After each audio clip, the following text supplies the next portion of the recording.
दोस्तों, एक नई नवेली दुल्हन अपने पति के साथ बाहर से घूम कर आती है और सीधा अपने बेडरूम में जाती है और वहाँ पर बैठ के रोने लगती है। फैमिली मेंबर को जब पता चलता है कि दुल्हन रो रही है तो वो उसके पास जाते हैं और उसको रोने का वजह पूछते हैं।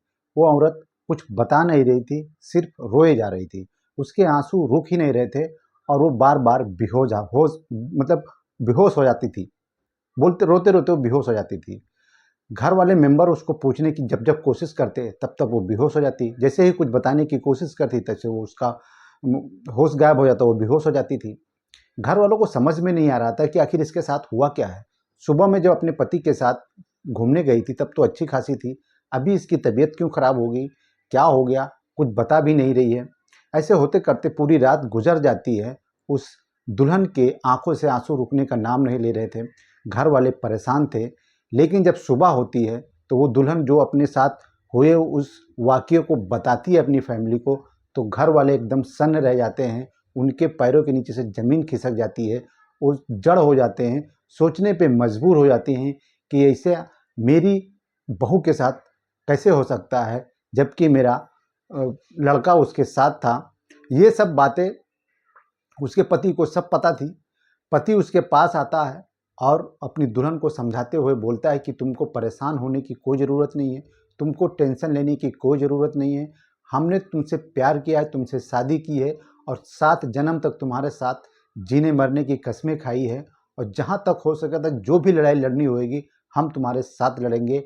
दरअसल उस लड़की यानी कि दुल्हन के साथ गैंग रेप हुआ था उसके पति के सामने और वो पति उसका कुछ नहीं कर पाया था। वो लोग वहाँ से तो बच के अपने घर पे आ गए थे, लेकिन ये जब प्रिंट मीडिया, सोशल मीडिया और न्यूज़ चैनल की तरफ से हेडलाइन बनाई जाती है और लोगों को पता चलता है तो लोग बहुत बड़े धरने के साथ रोड पर आ जाते हैं और लोग यही गुहार लगाते हैं, यही कोशिश करते हैं कि जितने भी इसके साथ आरोपी हैं उनको सज़ा हो। एक तरफ उन आरोपियों को सज़ा देने की मांग, उनको फांसी देने की मांग कर रहे थे, दूसरी तरफ उस पति की वाहवाही कर रहे थे, उसकी तारीफ कर रहे थे कि इतना होने के बाद वो पति इतना समझदार और इतना लायक है कि वो अपनी पत्नी को हमेशा हमेशा के लिए सपोर्ट कर रहा है और उसको समझा रहा है, उसको हिम्मत बना रहा है। नमस्कार, आदाब, मैं हूं समीर अख्तर और आपका इस छोटे से चैनल पे बहुत बहुत स्वागत है। दोस्तों, ये कहानी है दरअसल एमपी के रीवा जिले की, जहां पे एक थाना लगता है गुड़। गुड़ थाने के अंदर एक गांव, छोटा सा कस्बा होता है। वहीं पे एक लड़का और लड़की एक दूसरे के साथ कॉलेज में पढ़े थे, स्कूल से लेकर कॉलेज में पढ़ाई किए थे। धीरे धीरे उनकी दोनों के बीच में लव हो जाता है, एक दूसरे को पसंद करने लगते हैं।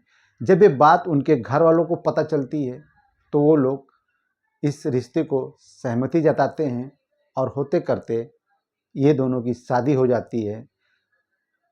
शादी होने के बाद ये दोनों अपनी लाइफ में, अपनी ज़िंदगी में बहुत खुश थे, क्योंकि उनको एक दूसरे का प्यार मिल गया था। जो चाहते थे, जिसके साथ चाहते थे शादी करना, वो उनको मिल चुका था। घर वाले भी बहुत खुश थे। एक दूसरे घर वालों का भी खुशी का ठिकाना नहीं था कि लड़का और लड़की एक दूसरे को पसंद करते हैं और उनको उनके घर वाले भी पसंद करते हैं। प्यार मोहब्बत के साथ जो रिश्ता हो जाता है ना, उनके साथ घर वाले भी खुश होते हैं और उनको कोई भी तकलीफ नहीं होती। बहू और बेटे से कोई भी शिकायत नहीं थी। वो बहू को बहुत ज़्यादा लाड करते थे। यही वजह था कि वो जिस दिन वो लोग घूमने गए, दिन था 21 अक्टूबर 2024। दोस्तों, दुल्हन सुबह सुबह अपने पति को बोलती है कि चलो क्यों ना कहीं पिकनिक मनाकर आते हैं, और ज़्यादा दिन हो गया घर में, अच्छा नहीं लग रहा, तो चलो आज कहीं घूम कर आते हैं। पति भी तैयार हो जाता है कि कोई बात नहीं, कोई परेशानी नहीं है, तुम्हारा दिन नहीं लग रहा है तो आज संडे का दिन है, चलो मैं तुमको घुमा कर लेके आता हूँ। और वो लोग अपने ही गांव के पास में एक भैरव बाबा की पहाड़ी होती है, उस पहाड़ी पे पिकनिक मनाते हैं और घूमते हैं, भैरव बाबा का दर्शन भी करते हैं। और वहाँ से घूम टहलने के बाद, दर्शन करने के बाद, एक पहाड़ का टीला होता है, वहाँ पे बैठ जाते हैं। और बैठने के बाद वहीं से कुछ दूरी पर 5 ऐसे लड़के जो अपनी पार्टी मना रहे थे, कोई गांजा पी रहा है, कोई शराब पी रहा है, कोई चरस पी रहा है, कोई लिट्टी चोखा खा रहा है, वो लोग अपना एंजॉय कर रहे थे। और एक बात उन लोगों की इतनी खराब लग रही थी कि वो लोग बिना कपड़े के पार्टी मना रहे थे। उनके शरीर पे सिर्फ एक अंडरवियर था। जितने लोग थे उस पार्टी में, जितने लोग उस पार्टी को एंजॉय कर रहे थे, सबके सब बिना कपड़ों के, सिर्फ एक अंडरवियर के उनके शरीर पे, और कुछ नहीं था। ये लोग पति पत्नी उसी पहाड़ी के साइड में बैठ जाते हैं, एक पेड़ लगा रहता है उसके नीचे बैठ जाते हैं, और वो लोग अपने सुख दुख की बातें करने, अपने कॉलेज की बातें करते हैं, अपनी शादी और शादी के बाद की बातें करते हैं। अच्छे से एंजॉय करके हंसी ठिठोली करने के बाद ये लोग अच्छे से मज़े लेके बात कर रहे थे। तभी उन पांचों लोगों की नज़र इन कपल पर पड़ती है, इन प्रेमी जोड़े के ऊपर पड़ती है, और वो पांचों शख्स जो कि फुल नशे में थे वो इन लोगों को आकर घेर लेते हैं। दोस्तों, घेर लेते हैं तो लड़का जब कुछ बोलने की कोशिश करता है तो उन पांचों में से एक ने उस लड़के को जोरदार थप्पड़ मारते हुए उसको गाली देना चालू किया। उसके विरोध में जब लड़की भी उन लोगों को बोलने की कोशिश करती है तो लड़की को भी मारा जाता है। ऐसे दोनों को बहुत ज़्यादा पीटा जाता है। जब लड़की बोलती है तो लड़के को पीटते हैं, लड़का बोलता है तो लड़की को मारते हैं। दोनों को एक दूसरे के इतना पीट पीट कर मतलब उसकी हालत ख़राब कर देते हैं। उसके बाद उस लड़के को वहीं पेड़ में उसका हाथ पांव बांध देते हैं, और उसकी बीबी यानी उस नई नवेली दुल्हन के साथ उसके सामने पांचों लोग उसका गैंगरेप करते हैं, उसके साथ बर्बरता करते हैं, बारी बारी से उसके साथ रेप करते हैं। और जब इनका दिल भर जाता है तो अपने दोस्तों को भी कॉल करते हैं और उनको बोलते हैं कि आ जाओ, बहुत अच्छे मुर्गे फंसे हैं, जल्दी आओगे तो जल्दी पाओगे। दोस्तों, ये होते करते वो तीन लोग और आते हैं। सब ने ये मामला चलता ही रहता है, ये वारदात चलती रहती है, तब तक के ये कपल कैसी भी करके उन लोगों से छुटकारा पाने की कोशिश करते हैं और छूट भी जाते हैं। छूट कर भागते हैं जैसे, तो उन पांचों मतलब वो आठों लोगों में से एक लड़का बोलता है कि कहाँ जाओगे, कहीं भी जाओ, पुलिस के पास जाओ या पुलिस कमिश्नर के पास जाओ, मेरा कोई कुछ नहीं बिगाड़ सकता है, मेरा ये डेली का काम है। इतना सुन के वो लोग उसको गाली देते हुए थोड़ा दौड़ाते हैं, मतलब उसका पीछा करते हैं, लेकिन वो नशे में थे, इतनी उनकी हिम्मत नहीं थी उसको दौड़कर पकड़ने की, और ये मियाँ बीबी भागने में कामयाब हो जाते हैं। घर की तरफ इनका पैर तो नहीं बढ़ रहा था, लेकिन जाना तो घर ही था।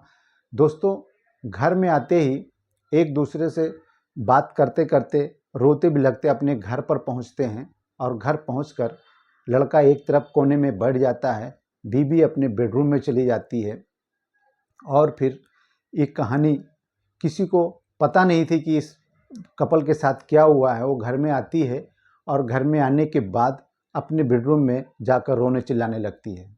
दोस्तों, ये कहानी जब पति पत्नी को समझाकर पुलिस स्टेशन लेके जाता है और बताता है कि मेरी पत्नी के साथ क्या हुआ है, कुछ लोगों ने इसके साथ गैंगरेप किया है, वो भी मेरे सामने किया है, पुलिस इन लोगों की बातें सुनकर इग्नोर कर देती है, क्योंकि वहाँ पे 23 अक्टूबर 2024 को वहाँ के सीएम को आना था, उनकी कोई रैली थी, और पुलिस वाले ये नहीं चाहते थे कि इस कांड का किसी तरह से खुलासा हो, यहाँ की मीडिया वालों को पता चले, यहाँ की प्रिंट मीडिया वालों को पता चले, और अगर किसी को पता चल जाता है तो विपक्ष को बोलने का मौका मिल जाएगा, और सीएम साहब जो यहाँ पे आने वाले हैं उनकी बहुत बदनामी होगी, उनके साथ सारे मंत्री लोग होंगे, बहुत बड़े पॉलिटिक्स रहते हैं उनके साथ, बहुत ज़्यादा बदनामी होगी सीएम साहब की।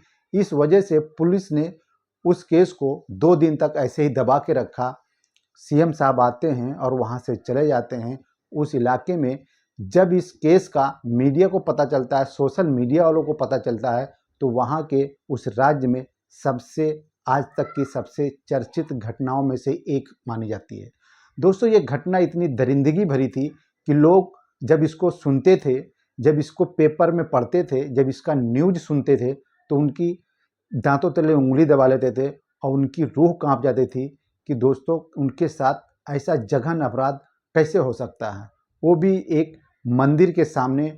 और एक दोस्तों, जब सोशल मीडिया के वजह से हेडलाइन बनने लगती है, न्यूज़ चैनल की वजह से सरकार पे दबाव पड़ने लगता है, तो सरकार, शासन, प्रशासन सभी की हालत खराब होने लगती है और वो फिर फैसला लेते हैं इस केस को छानबीन करने की। पुलिस उस जगह पे जाती है जहाँ पे ये वारदात को अंजाम दिया गया था। वहाँ पे जाने के बाद पुलिस को कुछ गिलास मिलते हैं जिसमें शराब पिया गया था और वहाँ से कम 300 लोगों को चिन्हित किया गया, पकड़ा भी गया, लेकिन उसमें से कोई आरोपी नहीं मिला, किसी के साथ कोई सुराग नहीं मिला। दोस्तों, पुलिस थक हार कर फिर उन लोगों को छोड़ भी देती है।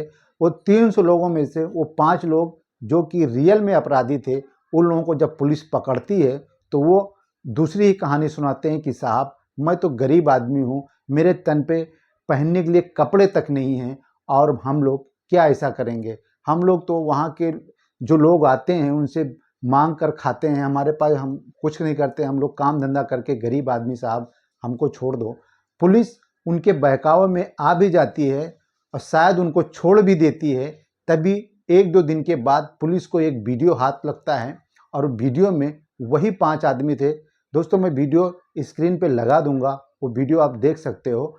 वो वीडियो देखने के बाद पुलिस फिर हरकत में आ जाती है और उन 5 अपराधियों को पकड़कर उनके साथ कड़ी कार्रवाई करती है। दोस्तों, एक तरफ जहां पब्लिक, पूरा राज्य का जो भी सुनता था वो इन 5 आरोपियों को फांसी की सज़ा मानना था। एक तरफ उनको फांसी की सज़ा सुनाने की मांग हो रही थी और दूसरे तरफ उस पति की तारीफ भी हो रही थी